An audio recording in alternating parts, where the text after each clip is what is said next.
Hello mga Zay! So ayan, nandito nga pala kami sa bahay namin. Tapos ayan, nagsaboy na nga ng asin yung asawa ko kasi yan yung hinabili ng tatay niya bago daw kami magpasok ng mga gamit.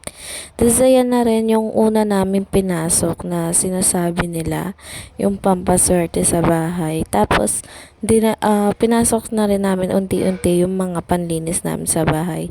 Tapos ayan, bago kami mag-start, nilagay na namin yung mga light bulb dahil baka gabihin kami dito. Kaya ayan guys, pinakabit ko muna sa asawa ko. Isa dito sa sala, tapos isa sa CR.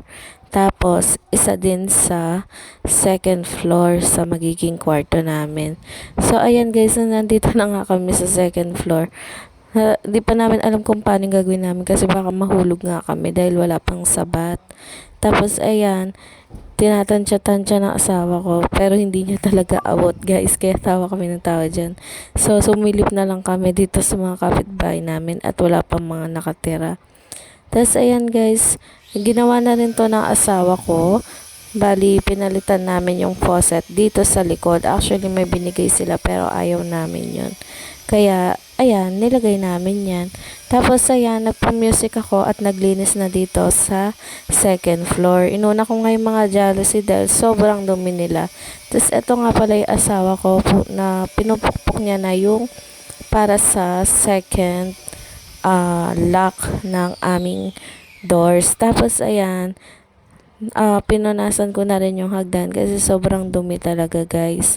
Tapos ayan, nakadalawang beses pa nga ako mag-mop dyan dahil nga sobrang alikabok at namumuti talaga. Tapos ayan, bininyagan ko na yung CR namin. Tapos ayan na nga yung itsura ng nalinis ko guys. Yung bahay namin, ayan na yung double lock na pinalagay ko sa asawa ko. Tapos, ayan yung isa, yung sa likod na door. Bale, naka-double lock na sila. Tapos, yung asawa ko na siya naglilinis ng CR. Tapos, ayan nga pala yung itsura ng hagdan, malinis na. So, eto nga pala yung mga jealousy, malinis na rin.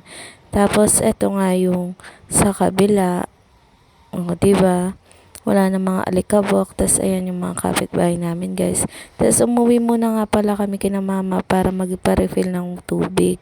Tapos, ayan, nagunti-unti na kami ng mga gamit. Tapos, sila mama sumama din sa amin. Tapos, ayun, nakita ni papa may naligaw na pusa. Hindi ko na nabidyohan yung mga ginawa namin kasi late na kami nagtapos. Tapos, ayan, bukas na lang ulit. Bye-bye!